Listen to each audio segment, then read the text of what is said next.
हाय दोस्तों। आज हम पढ़ेंगे लॉ ऑफ टॉट। तो लॉ ऑफ टॉट पढ़ने के पहले मैं आपको बता दूं कि इसमें हम क्या कवर अप करेंगे।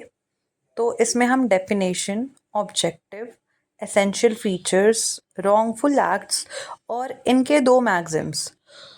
तो ये मैं नोट्स के साथ पढ़ाऊंगी आपको, जिसमें आपको नोट्स सर्च करने की ज़रूरत नहीं होगी। मैं एक्सप्लेनेशन भी देती रहूँगी जो भी मैंने इसमें लिखा है।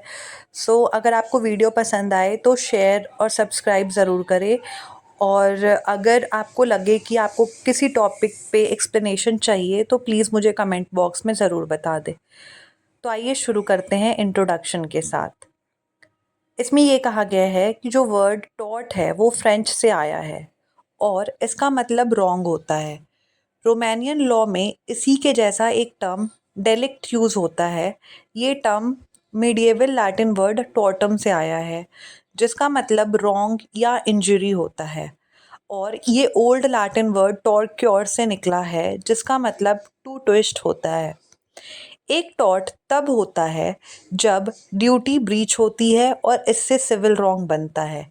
जब कोई अपनी ड्यूटी दूसरों के टुवर्ड्स फेल कर जाता है तो टॉर्ट अराइज होता है, और जो पर्सन टॉर्ट कमिट करता है उसे टॉर्ट फीजर या रॉन्ग डूअर कहा जाता है। अगर मल्टीपल लोग इन्वॉल्व्ड हैं तो उन्हें जॉइंट टॉर्ट फीजर कहते हैं। उनका रॉन्गफुल एक्ट टॉर्शियस एक्ट भी कहलाता है और उन्हें जॉइंटली या इंडिविजुअली सू किया जा सकता है। टॉर्ट लॉ का मेन एम विक्टिम्स को कंपनसेट करना है। तो इसमें section 2 clause M of the limitation act 1963 के अकॉर्डिंग एक टॉर्ट एक सिविल रॉन्ग होता है जो सिर्फ ब्रीच ऑफ कॉन्ट्रैक्ट या ट्रस्ट नहीं होता। तो ये था हमारा इंट्रोडक्शन।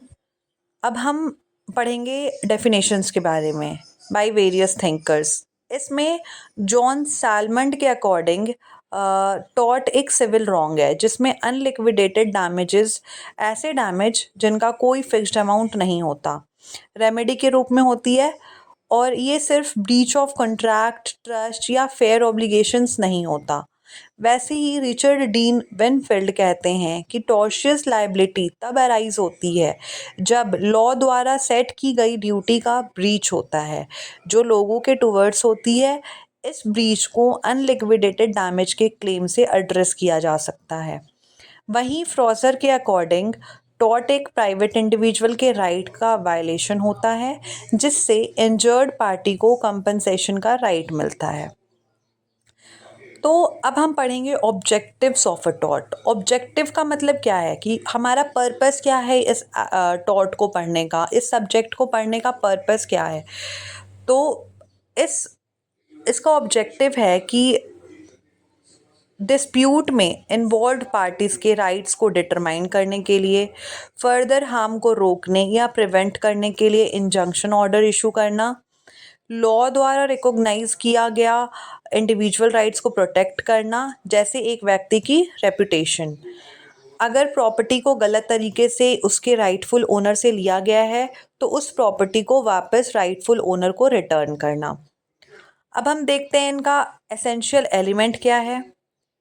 पहला है एक रॉन्गफुल एक्ट या फेलियर टू एक्ट। दूसरा है लॉ द्वारा इम्पोज की गई ड्यूटी। तीसरा है ये एक्ट लीगल या एक्चुअल हार्म कॉज करे और इतना सीरियस हो कि उसके लीगल रेमेडी जैसे डैमेजेस का क्लेम जस्टिफाई हो सके। तो अब हम समझेंगे कि रॉन्गफुल एक्ट क्या होता है। एक रॉन्गफुल एक्ट मोरली रॉन्ग या लीगली रॉन्ग हो सकता है या दोनों एक ही वक्त में हो सकते हैं। लीगल रॉन्गफुल एक्ट तब होता है जब किसी के लीगल राइट्स को अफेक्ट किया जाए और लॉ के अगेंस्ट जाए। कभी कभी एक एक्ट जो इनोसेंट लगता है पहली नज़र में, वो भी किसी के लीगल राइट्स को इन्फ्रिंज कर सकता है। फॉर एग्जाम्पल, एक सेमिंगली इनोसेंट स्टेटमेंट जो एक्चुअली किसी के रेपुटेशन को हार्म करता है, ये एग्जाम्पल हुआ।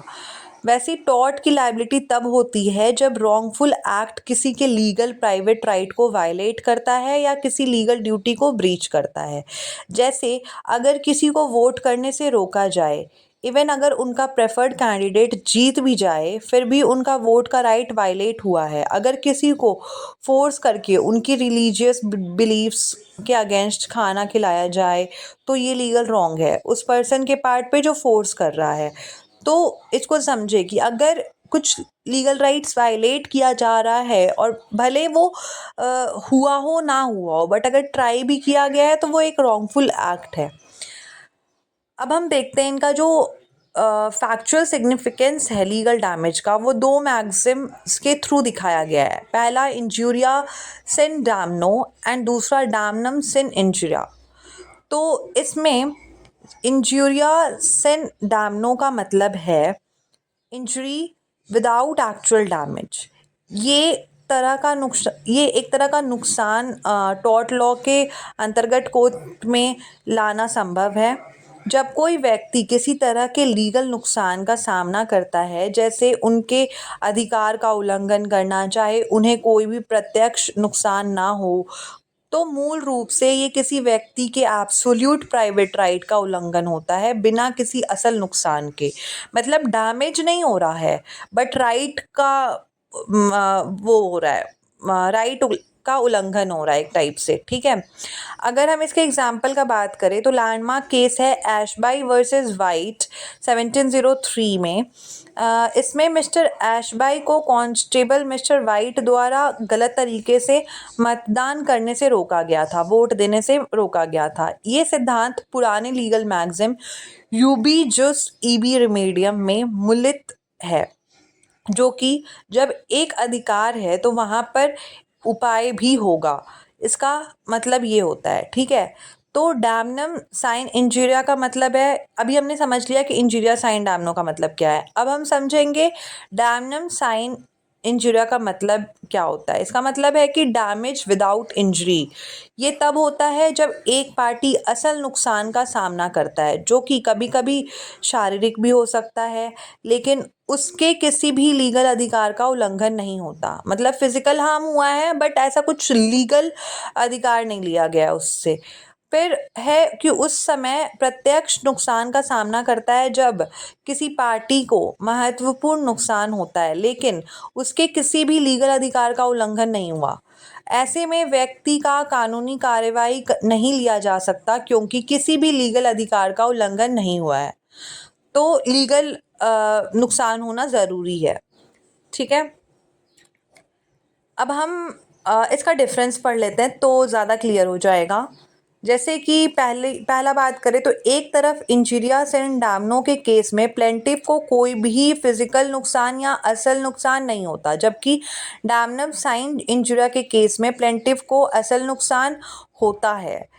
दूसरी तरफ इंजीरिया सिन डैमनो में पार्टी के लीगल अधिकारों का उल्लंघन होता है, जबकि डैमनम सिन इंजीरिया में किसी भी लीगल अधिकार का उल्लंघन नहीं होता। तीसरी बात, इंजीरिया साइन डैमनो को कोर्ट में परस्यू किया जा सकता है जबकि डैमनम साइन इंजूरिया को कोर्ट में परस्यू नहीं किया जा सकता है। एंड चौथी बात ये कि इंजूरिया साइन डैमनो कानूनी गलतियों से जुड़ा हुआ होता है और जबकि डैमनम साइन इंजूरिया नैतिक गलतियों से जुड़ा हुआ होता है। तो ये था छोटा सा डिस्टिंक्शन जो आपको क्लियर कर सकता है। आप इसको एक बार रीड कर लीजिएगा, ये नोट्स को लिख लीजिएगा और फिर समझिएगा तो शायद ज़्यादा क्लियर हो जाएगा।